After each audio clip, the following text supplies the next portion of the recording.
आपण ଅନୁଭବ କରିଥିବେ ଅନେକ ଥର ମନର ସବୁ କଥା କହି ସାରିଲା ପରେ ମଧ୍ୟ ମନ ଶାନ୍ତ ହୁଏ ନାହିଁ, ଆହୁରି ଭାରି ଲାଗେ।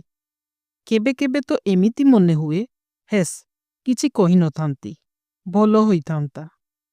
କିନ୍ତୁ କଥା କହିଦେଲେ ଯଦି ପ୍ରକୃତରେ ମନ ଶାନ୍ତ ହେଉଥାନ୍ତା, ତେବେ ଦୁନିଆରେ ଏତେ ଲୋକ ଆଜି ଥକି ନଥାନ୍ତେ। ଆମେ ସାଙ୍ଗମାନଙ୍କୁ ମନ କଥା କହୁ, ପରିବାରକୁ କହୁ, ଭଗବାନଙ୍କୁ ମଧ୍ୟ କହୁ। କେହି କେହି ଶୁଣନ୍ତି, କେହି ପରାମର୍ଶ ମଧ୍ୟ ଦିଅନ୍ତି। ତଥାପି ମନ ଭିତରେ ଗୋଟେ ଖାଲି ସ୍ଥାନ ରହିଯାଏ। ସେଇ ଖାଲିପଣ ଆମକୁ ପୁଣି ପଚାରେ, ମୁଁ ତ ସବୁ କଥା କହିଦେଲି, ତଥାପି ମନ ଅସ୍ଥିର କାହିଁକି? ପ୍ରକୃତରେ ମନ ଅସ୍ଥିର ରହେ କାରଣ ଆମେ ଘଟଣା ସବୁ କହୁ, କିନ୍ତୁ ଭାବନାର ମୂଳ ତାକୁ ଛୁଇଁ ପାରୁନାହିଁ। ଆମେ କହୁ, ମୋ ସହ ଏପରି ହେଲା, ସେ ଏପରି କହିଲା, ଏହା ଭୁଲ ହୋଇଗଲା ଇତ୍ୟାଦି। କିନ୍ତୁ ଆମେ କହୁନାହିଁ ଏସବୁଥିରେ ମୋ ଭିତରେ କ'ଣ ଭାଙ୍ଗିଲା, ମୁଁ କ'ଣ ହରାଇଲି, ମୋ ଭିତରେ କେଉଁ ଭୟ ଜାଗ୍ରତ ହେଲା। ଆଉ ଯେହେତୁ ଅସଲ ପ୍ରଶ୍ନ ଦବି କରି ରହିଯାଏ, ତେଣୁ ଶବ୍ଦ ମଧ୍ୟ ମନକୁ ଛୁଇଁପାରେ ନାହିଁ।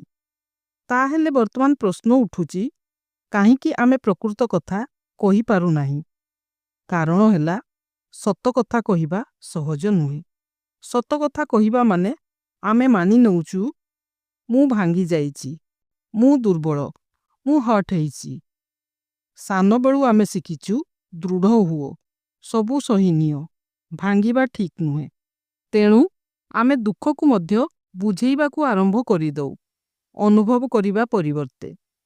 କିନ୍ତୁ ମନ କୌଣସି ଆର୍ଗୁମେଣ୍ଟ ଚାହେଁ ନାହିଁ, କୌଣସି ଉତ୍ତର ଚାହେଁନି, କୌଣସି ସମାଧାନ ଚାହେଁ ନାହିଁ।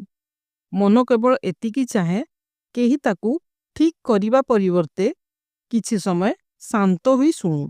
ଆଉ ମଧ୍ୟ ଏଇଥିପାଇଁ ମନ ଶାନ୍ତ ହୁଏ ନାହିଁ, କାରଣ ଆମେ ତାକୁ ମନ ହେବାର ଅନୁମତି ଦେଇନାହୁଁ। ତେଣୁ ଅନେକ ଥର ଭଗବାନଙ୍କ ସାମ୍ନାରେ ସବୁ କଥା ପ୍ରକାଶ କଲେ ମଧ୍ୟ ମନ ଶାନ୍ତ ହୁଏ ନାହିଁ, କାରଣ ସେଠି ମଧ୍ୟ ଆମେ କହୁ, ଏହା ଠିକ୍ କରିଦିଅ, ଏହା ବଦଳେଇ ଦିଅ, ମୋତେ ଶାନ୍ତି ଦେଇଦିଅ ଇତ୍ୟାଦି।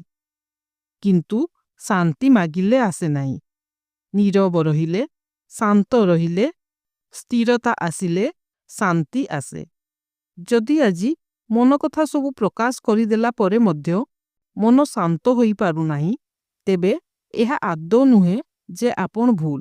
ସମ୍ଭବତଃ ଆପଣଙ୍କ ମନ ଏବେ ଶବ୍ଦ ଚାହୁଁନାହିଁ, ସେ ନୀରବତା ଚାହୁଁଛି। ମନକୁ ଠିକ୍ କରିବା ଦରକାର ନାହିଁ, ମନକୁ ଅଳ୍ପ ସମୟ ଛାଡ଼ିଦେବା ଯଥେଷ୍ଟ। ଧନ୍ୟବାଦ।